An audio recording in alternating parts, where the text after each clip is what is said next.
Welcome to the Inner Athlete Podcast, where we discuss all things youth athlete development and youth mentoring. Welcome back to the Inner Athlete Podcast, the home of youth athlete development. We're back with Coach Dave. And Dave, we're going to be talking about, the old principle of use it and lose it, but more so in the youth athlete development space, and what happened when you get the results that you want. You got the times and the speed, and you've done all your testing. You're like, oh, great, good, got what I wanted. I've lifted what I've achieved. Got the 100-kilo bench, or some people it's getting into a state squad or state academy. And it's like, all right, what do we do? Yeah. So, it's kind of back to what you said, like use it or lose it. Like we see kids who will join up to a gym or even our gym, sign up for a period of time. They want to get an injury fix. They want to get faster. They want to get stronger. They want to get quicker. And then when they've achieved that goal, they've got like an objective checkpoint, and they've reached that checkpoint, they finish up. They lose focus. They lose that motivation, and they end up back at square one because they've lost what they've gained. Yeah, it's quite interesting because I've worked with people in the past, they get their results or whatever it may be, and then it's like, I've got where I wanted to be, and that's it. And they kind of pack up shop, put their stuff away, and they're done. Unfortunately, that's not what human physiology is. It's the old principle of use it or lose it. You gain or lose qualities based on how frequently or how often or how much volume you put into that quality or specific quality that you want to build upon or want to keep. And it's not like a video game. If we, back in the day, we used to play GTA and all that jazz. You used to build up your character, get him in the gym and all that jazz, eating well. Used to get him jacked, and you could just go to a safe house and you just pause and you could just save him, and that's it. And that's where progress stops. Time doesn't stop for us, unfortunately, and that's the reality of the situation. So it's more about not trying. If you've hit your goal, you've gone to your state squad.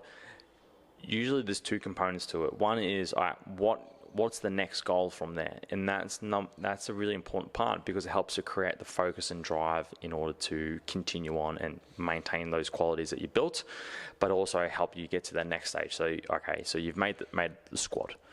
Great, cool. What do you need to do in order to get in the starting 11 or starting 17? Or the next level, the national squad, and then the professional team, things like that. If you ever have aspirations in order to do something like that, which is, for a lot of kids that we work with, that's one of their things. They want to be able to get from the state squad to the national squad, or at least get a look in for the national squad.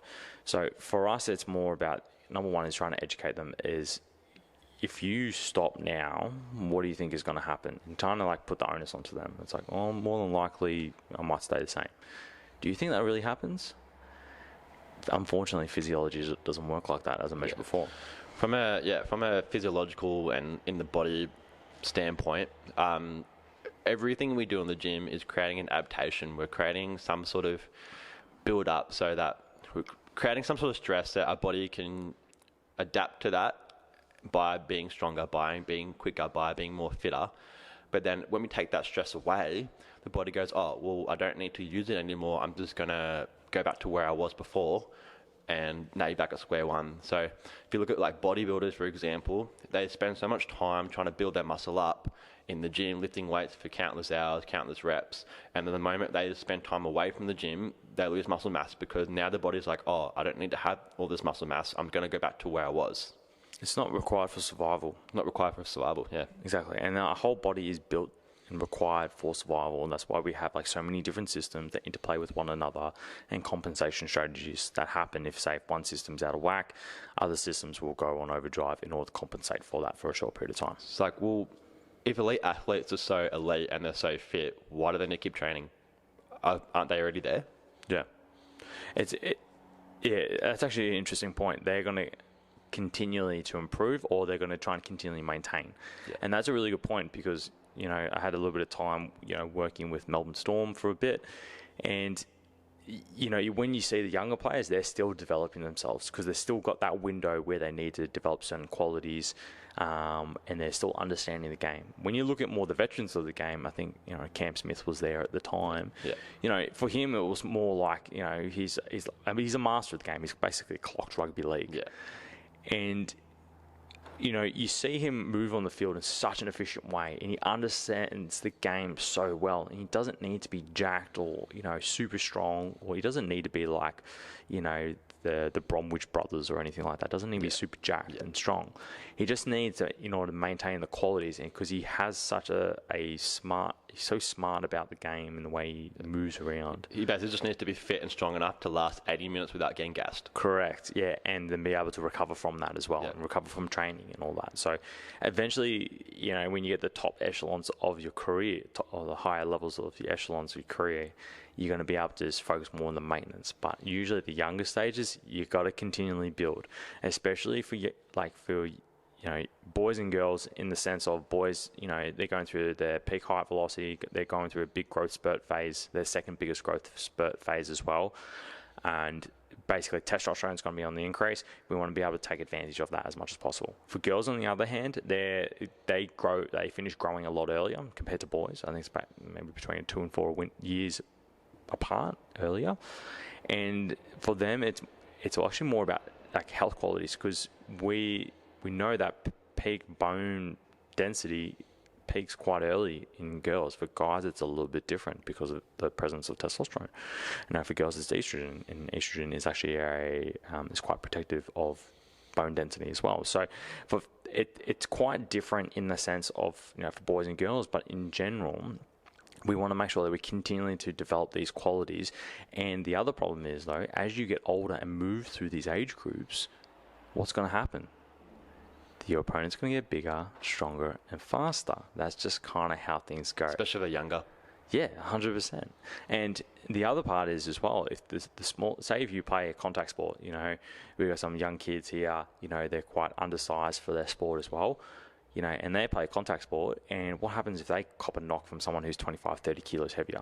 It's going to be pretty bad. So we want to make sure that we not only develop their skills, but also be able to develop their, robustness throughout their actual career as well. So the likelihood of them staying and participating in that sport in the long term is going to be a lot higher as well. So we can't, rest on your laurels, I think that's the term. Yeah. You can't rest on what's already worked, because eventually it won't work. Yeah, classic example, we look at LeBron James now. LeBron James is how old is he? 36 or something. He's 38. 38. He's an old dog now. Arguably one of the best, if not the best, NBA player right now. But if you're watching him, you can see that he's slowly starting to decline. Even though he's still good as ever. He's slowly starting to decline. He's playing less minutes. He can't take as many contacts in the paint, but he's still hitting threes. But you can just tell that he's not as athletic as he was when he was younger. So, like you said, he's more trying to maintain, and can he condition himself so that he can handle the demands of the game where he's at now, because he already got himself up to such a high level, but he can't go any further. So now he's trying to reduce the decline.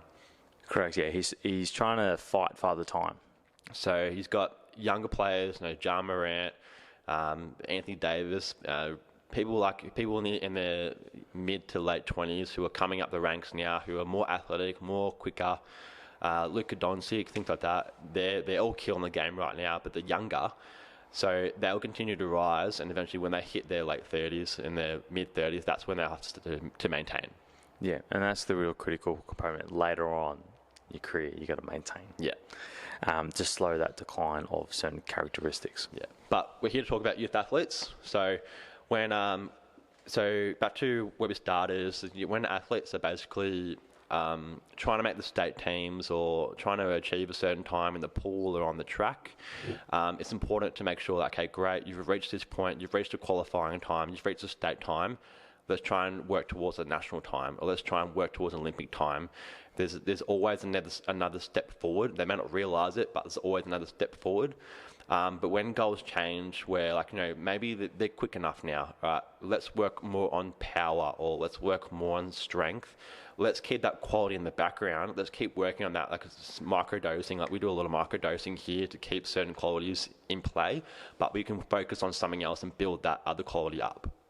Yeah, that's well said. So yeah, we focus on other qualities whilst we keep that other quality, maintained. So, say for example, the sporting season, we're coming into a lot of winter sports. We're back into the getting deep into the pre-season now for footy, soccer, and whatnot.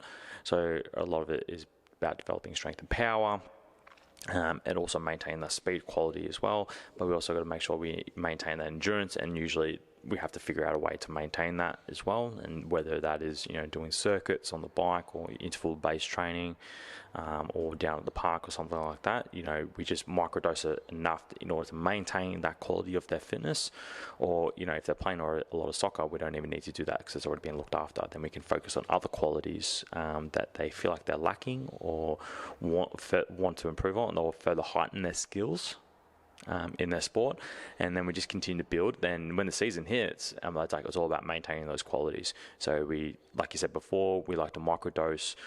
I specifically like to microdose some sort of like plyometrics and speed, because these are anything that's really fast or explosive, that is one of the first things to decline very quickly. I think Cal Dietz talks about this quite often. There's a window of time where you can train a certain quality before you have like a maintenance, and then it starts to decline.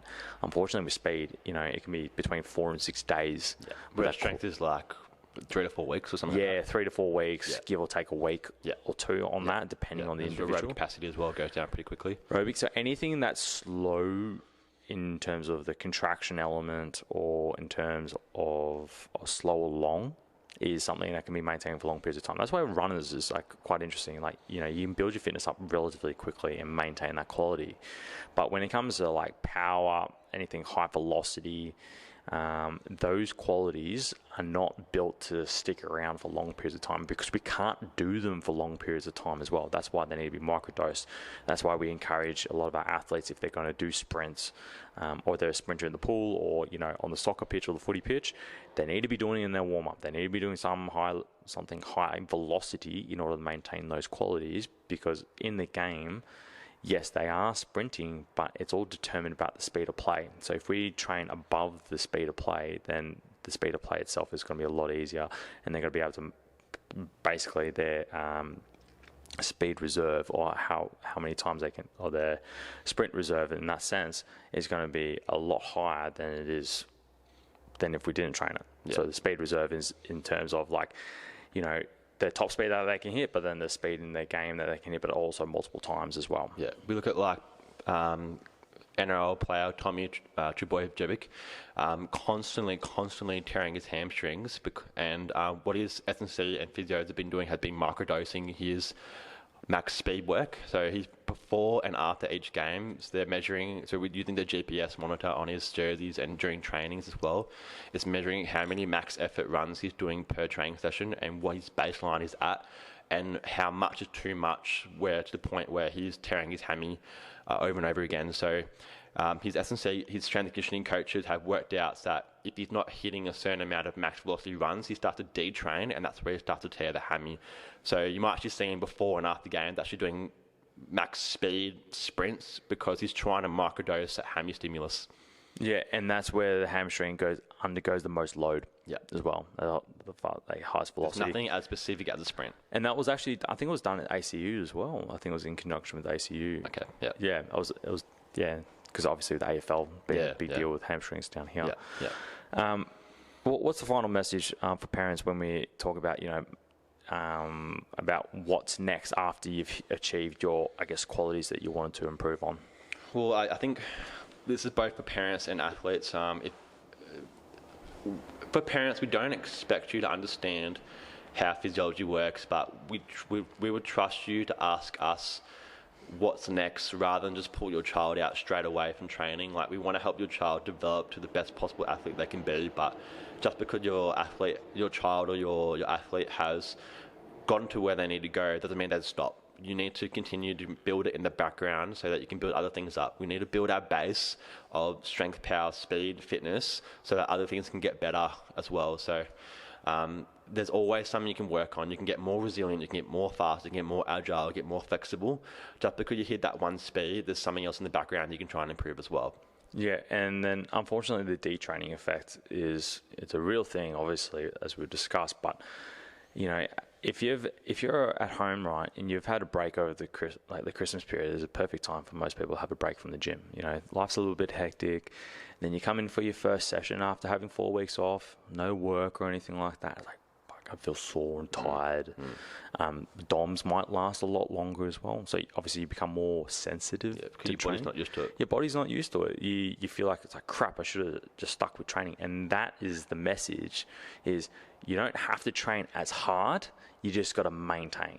Even if you just do like one set to failure, that's going to do you a lot more than just not doing anything at all. Like just doing max push-ups, and that's going to do you a lot more than just taking 3 weeks off. Yeah, and just literally train maybe like twice a week for 30 minutes would have been enough to, you know, maintain some qualities rather than have like this decline. Then you're just like, oh shit, I've got to really kind of like work myself back to it as well. Yeah. And sometimes it can be quite demotivating, that first session back. So sometimes just maintaining it can actually or the first session comes back and you're feeling pretty good after Maintaining doesn't mean doing a whole last training session. It means just doing like 10 minutes of something or like 5 minutes of something so that you can keep yourself where you're at.